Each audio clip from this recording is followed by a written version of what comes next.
Greetings and salutations. And I know what you're thinking. Quiz? Why are you playing World of Warcraft?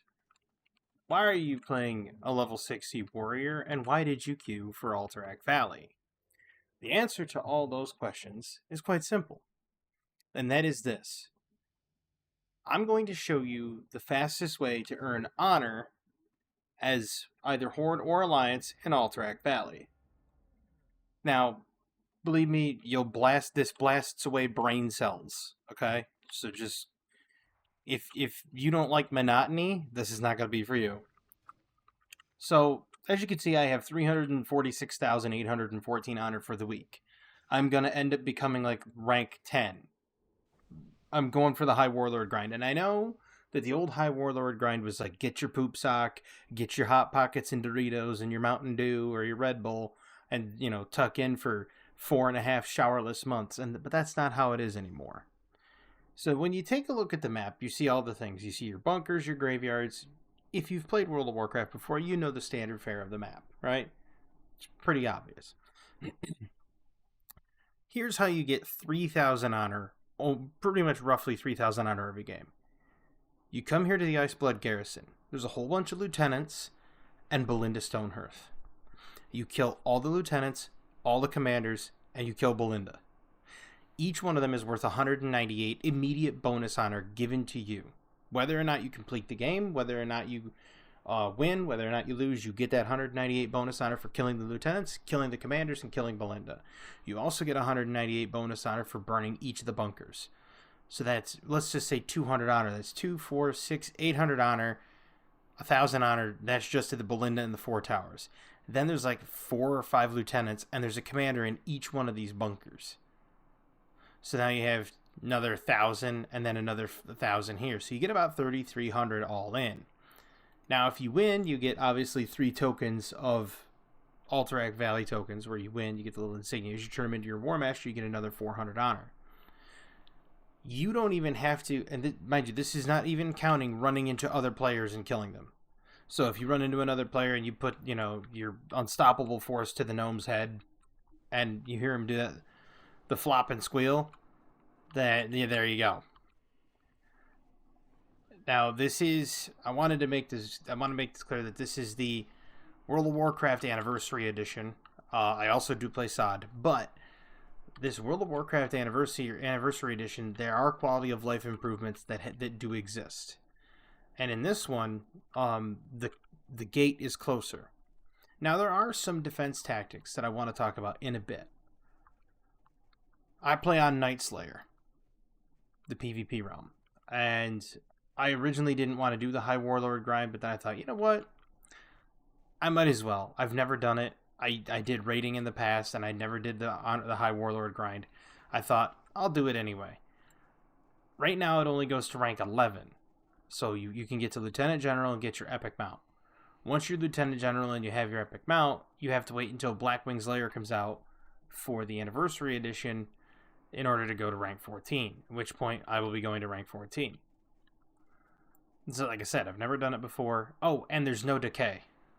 In the Anniversary Edition, there's no decay. So they took away all the PvP decay that made it a lot harder to get rank 14 in the past. They made it easier this time around because they know that people aren't going to really invest all that time and get another poop sock, etc. But here we are. You'll see, not the bowman, but right there, Lieutenant Largent. You have Lieutenant Largent, Lieutenant Greywand. They'll bring them all over. Commander Duffy. So Largent's dead. The Rams are worth nothing. There's Greywand. There's Lieutenant Mancuso. There's another Lieutenant. Where is he? There's another one up here. Nope. Lieutenant Spencer's up there. They're bringing Spencer down now.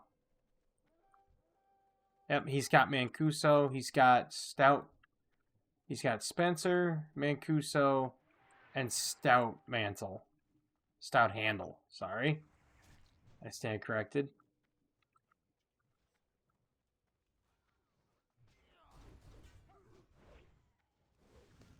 And you just drag them right here into Belinda's. And you just start wailing on them. Right up next to Belinda. Oh, Belinda's dead.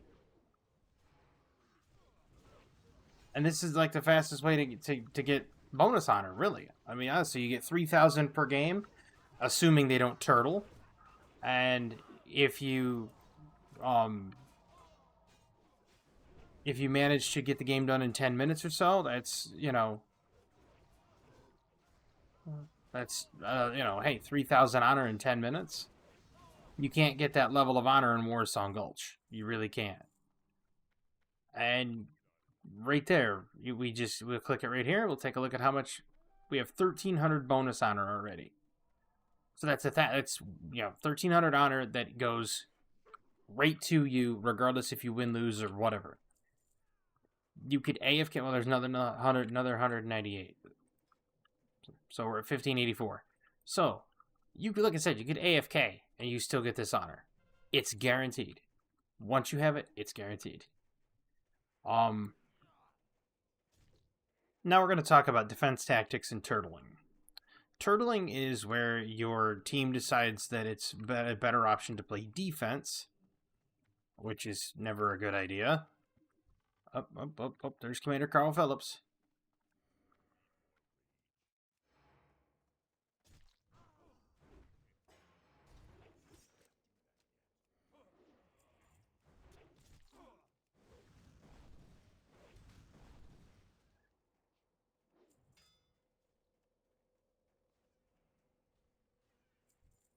Now, if you turtle, obviously it slows the game down, makes it harder for the enemy, to win the game. But realistically speaking, when you turtle, what it's doing is not only does it slow it down for you, and not only does it slow it down for all of your players, but it doesn't grant you any extra bonus honor. The only honor you get from a turtle is being able to, just get the extra honor from kills.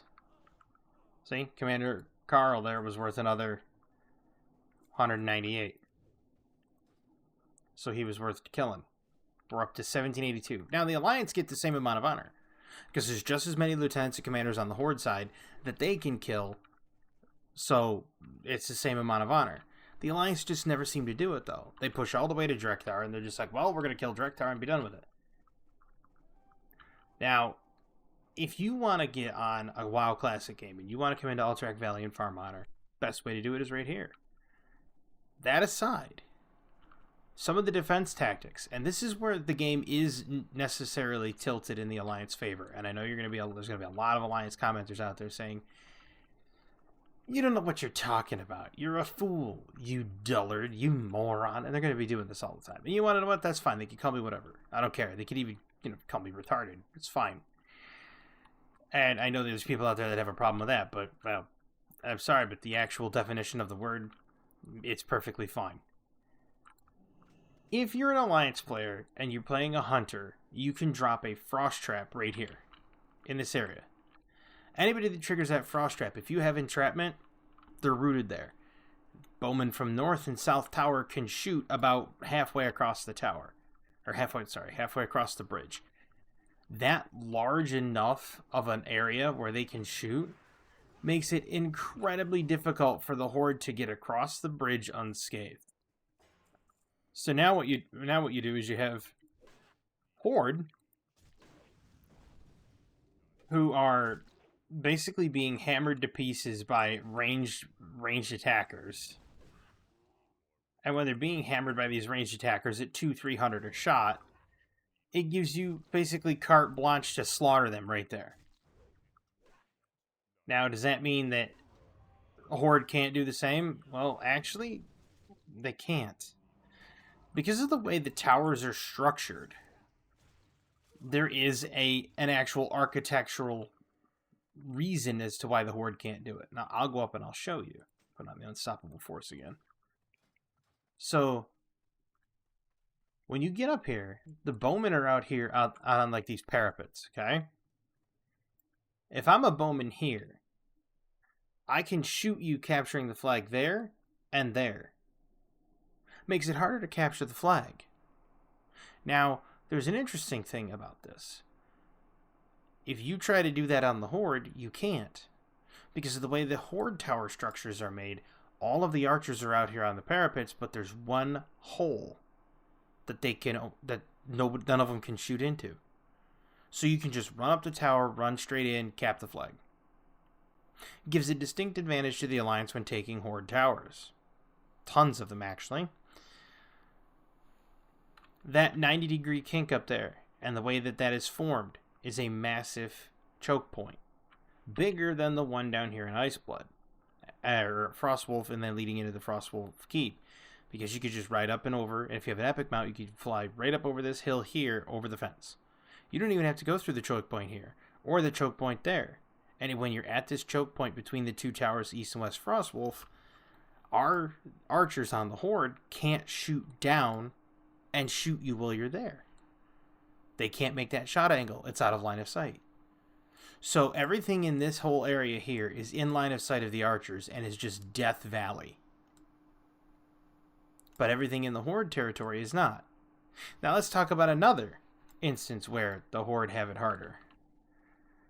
All of these smiths, Dirk Swindle, the Night Elf Lady, all of the people here in the smithing area will aggro if you ride too close. Kurdrum Barley Brew here aggroes to the guards when they become Horde. Pulls the guards off so the Alliance can come in and just free cap the flag. None of that happens on the Horde side. None of that. The game and the map is severely tilted in the Alliance favor. Has been for years.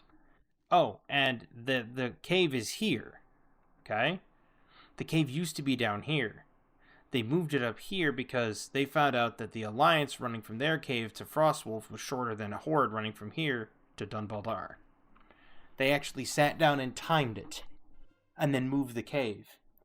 And they said, yeah, it takes longer for the Horde to do it. So they said, well, that's got to change. And change they did. I mean, good on Blizzard for actually caring enough to change it. Now, there's many times where the Horde won't win. Like when nobody puts down Wind Fury Totem. It takes longer for Horde to do the damage. Because there's no Wind Fury Totem down, so. And of course you get Thunder Fury, or you get Thunderclapped. So you have a slower attack speed. But most of the time, look at that. 3,500 bonus honor. 3,500. 3K bonus honor every single Alterac Valley. Never fails. Never fails. I mean, I'm past my PvP cap. And like we're only 13 minutes in. So I'll go back into one more, just for the sake of this video. And there's a lot of advantages to Alliance in Alterac Valley. Now, as you can see, I'm already exalted. I have the rank 6 Frostwolf insignia, the Unstoppable Force, and so on. There is just... It's the best way to get honor. Now, of course, if you've ever watched Rarin, you say, oh, it's the best way to get honor. Or get honor, I hardly knew her. Or, as they used to say back in the day, get honor and stay honor. Now, people used to make these jokes all the time in old Warcraft. But an issue with this Warcraft that I've noticed is you try to make jokes like that and everybody reports you. I mean, you end up, getting reported for the most inane things. And it's all automated reporting. All of it. Now, obviously, you can't PvP like this in Battlegrounds as hardcore because, well, duh. In hardcore, you die once, you're dead. So, they won't do Battlegrounds in hardcore. Though I think they should. Maybe Blizzard ought to do this as like a send-off for the World of Warcraft hardcore servers after they've cleared Naxxramas. What you do is you have this pit full of fighters. You just dump all the players in there and they fight to the death. Last man standing gets a prize. Let's say like tickets to BlizzCon or whatever. And it's like last man standing. Now, your faction can heal members of your faction, but they would also be able to harm members of your own faction. So now you have to think, do you want to be a healer and try to do it, or do you want to sit there and try to do other things? Pardon me, it's been a long day. I've already recorded one video. Recording this video, it's been a long day because went grocery shopping. My sleep was okay. It felt a little short. It just felt like I didn't get enough. You've had those days, right? Where you're sitting there and you're like, I didn't get enough sleep today. And then you wake up and you've got sand in your eyes and you have like 16 things you have to do during the day. You set out to do them, and when you get done doing them, you're just exhausted.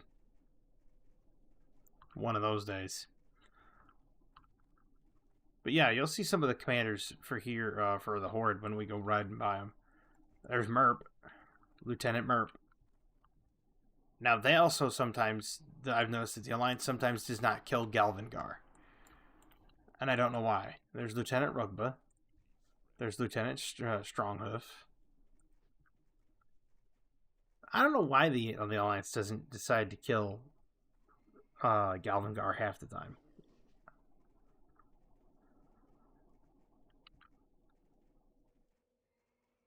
I mean, like, playing on the Alliance is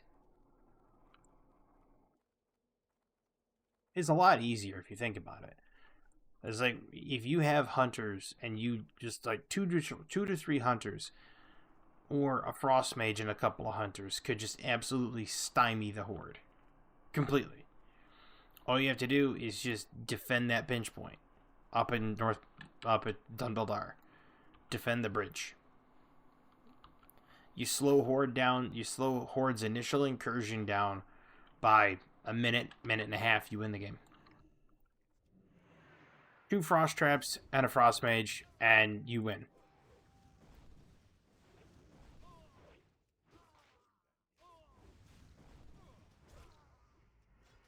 Seems kind of busted, doesn't it?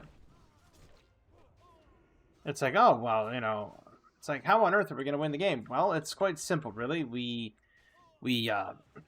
kill the Batman. It's a joke, of course. The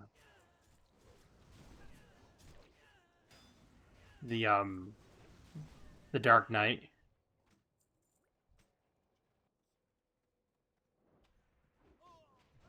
Oh yeah? Well, how do you suppose we handle it? Well, we kill the Batman. Well, anyway, simplest way to stymie the Horde is to just slow them down with the hunters.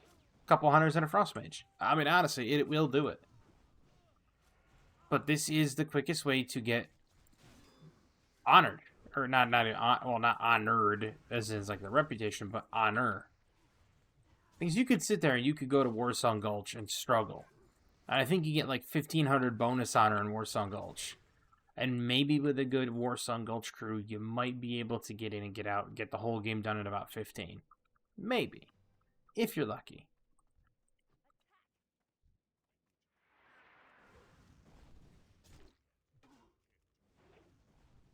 But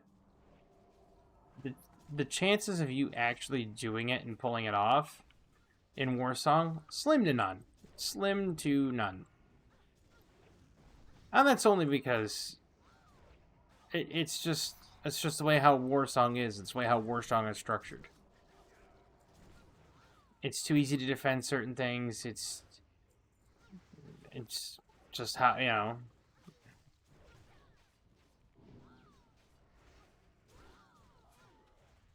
And there she goes. Captain Belinda Stonehearth. And as you can see over here on the thing, it says you've been awarded 198 honor points. Now, Arathi Basin also gave us some pretty decent honor. I think you get like 2,000 per game in Arathi Basin. And Arathi Basin's a good time because it's both offense and defense, even though, admittedly, the Horde doesn't seem to play that very well. That's not out yet. Arathi Basin is coming soon, though. And I mean, I was hoping that we would have had a Wrathy Basin before Warsong, because Warsong's just a disaster. Also, always loot your guards and your commanders. When you're in here, if you can loot, don't worry about looting the rams, but if you can loot guards and commanders, do it. Because the guards and commanders have a chance of dropping blues, epics, high value items. It's insane, because I saw somebody get a Myrmidon signet out of here. Ring sells for like 150, 200 gold, and the guy just was like, "Oh hey, Myrm signet, cool." And that's just how it was. Now that's interesting. My previous video was Kerbal Space Program, and there's Jebediah. Now I know that Jebediah is a name that's used in a lot of cultures and used biblically, but to have the guy be named Jebediah, and I just got done playing Kerbal Space, and they have Jebediah Kerman, it's a little ironic. Just a little. But you'll have people that when they start talking about, back cap or, recall and take the base back, I wouldn't do that. Because doing that, to me, is a very bad idea.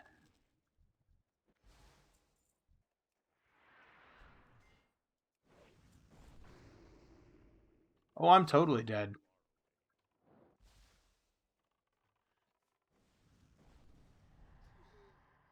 Told you. I've got the idea of making a flow chart in my head when it comes to a warrior. So when it comes to a warrior, if you target something that has a bar of mana, straight to the graveyard straight away, because you're not going to win it. I can even lay out all the scenarios for you, okay? Let's say you're a warrior. You set your sights on a hunter. The hunter is not currently distracted with anybody. He sees you just like you see him. The hunter can get off an arcane shot at 41 yards, which is 15 yards. I stand corrected. 16 yards farther away than your charge. So he hits the arcane shot and puts you in combat. Now you can't charge in combat anymore. Well, whoopsie doodle, that's not good. So, what do? Well, considering you can't charge anymore, you really don't have much of an option. So you get ready and you intercept. And when you intercept, what happens? Well, first off, you have to get close enough to intercept. Secondly, chances are you won't, because he's just going to hit you with a concussive shot and kite you to death. And then straight to the graveyard. That priest had 3 people on him. 2 warriors and a rogue. And he still did half life, half damage. Half my life in damage. Now, this mage is a 59, and I'm going to die. How do I know? It's a mage. Even with the charge, you never blink the charge, but even like right there. Yep, I'm totally dead. See? Wouldn't have even needed the rogue. The cone of cold hit me for half my life that I had left. What would I have done? Yeah. Frost mages are nice. Now, same can be said for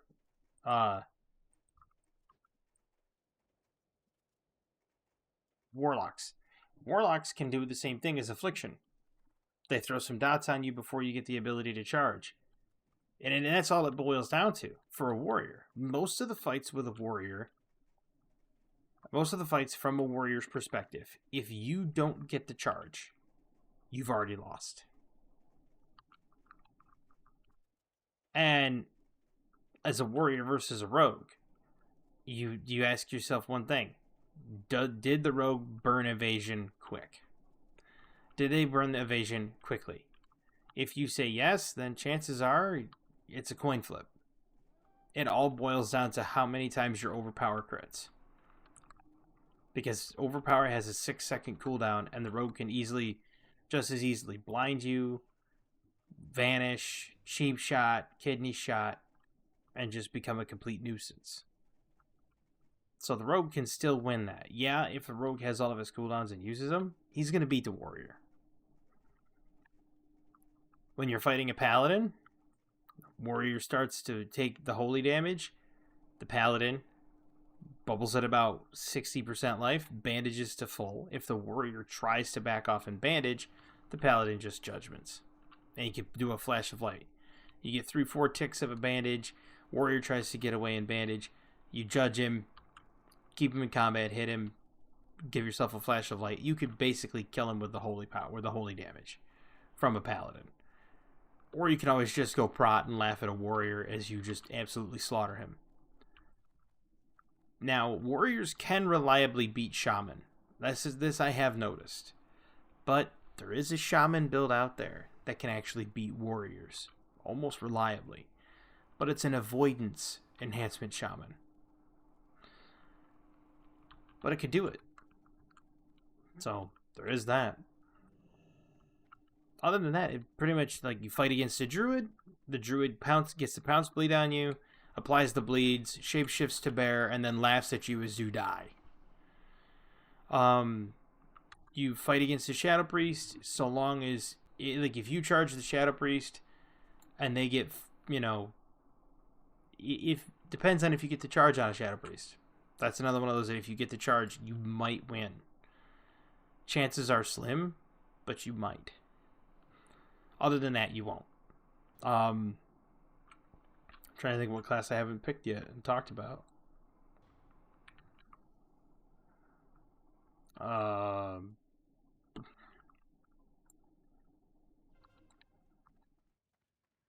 Other warriors. Other warriors boil down to two things, unfortunately. As sad as it is.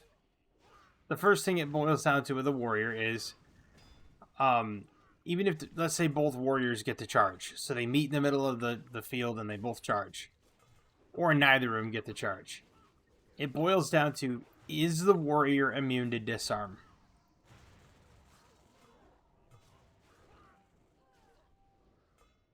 Because if you have the gloves that say you're immune to disarm, you have an edge against the other warrior. And pretty much every warrior can get those gloves. They drop, the gloves drop right out of Stratham, I believe. Not collections, hold on. Dungeons Raids. I believe Stratham, and it's off of Malachi the Paladin. No, not Malachi the Paladin. Oh, they put him up here, and it's Magistrate Bartholos. Equip, immune to disarm. Paladins can get those too. For everybody else, they have to kind of get the weapon chain. But nevertheless, if you are immune to disarm, okay, you kind of have a bonus against other warriors. But most warriors have those gauntlets, so it doesn't really help you. The only other way, when you get down to a warrior v warrior fight, is it's heavily based on the other warrior's avoidance. Does the warrior get a parry? Does the warrior get a dodge? Does the warrior get a crit and you don't? It literally comes down to the flip of a coin or the roll of the dice when fighting warrior versus warrior. Now, for defensive cooldowns, warriors don't have a whole lot. They have Intimidating Shout and Shield Wall, and that's about it.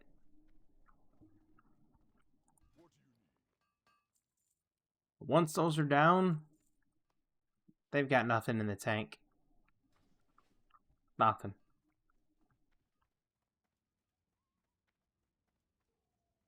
So, it is tough for a warrior to PvP, for sure. There's a lot of easier classes to PvP with. But that's how you get 3,000 honor in Alterac Valley.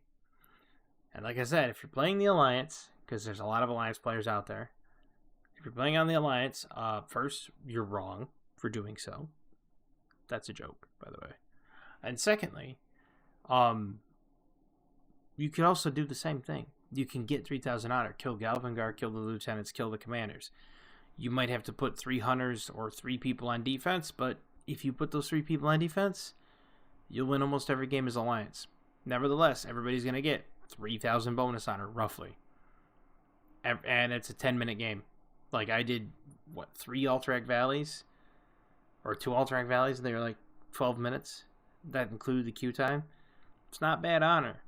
It's 1,000 honor and 1,000 honor every 10 minutes, which is 6,000 honor an hour. And that's, like I said, that's completely excluding all player kills. So if you're not killing any players, you're getting exactly that much honor in that time frame. And if you're wanting to jump ranks like I am, like jumping rank 9 completely and going into rank 10 and 20% and something like that, because somebody else has a mod called Ranker, and it tells exactly how much you're gonna get. And so I'm gonna end up being like rank 10 and 20%, and then in order to get rank 11 and like 80% or something like that, I'm gonna need another 334,000 or 337,500, give or take. But if you take a look at that, it's like, okay, 355,000, right? Divide by 3,000. That's that's like 100 games. But wait, that's not including the turn-ins. Each of those turn-ins is 400 honor. And then it's also not including all of the player kills, which, as you can see, I've gotten 993 this week. So, yesterday I got 178. So, that's what I'm saying. It's easy enough to make the honor climb. It's easy enough to do. So, if you're interested in getting High Warlord, it's not as egregious on the Anniversary Realms. You no longer need the poop sock. You could just hop into the game like this and go to Alterac Valley. You can do it at 51. You can start grinding it out at 51. And then each of the turn-ins you do gives you experience. Gives you experience towards your level as well as bonus honor. So, I thank everybody for coming out and watching this video. I had a wonderful time informing out the masses on how to get 3K honor per game. I hope everybody enjoyed it, because I know I did.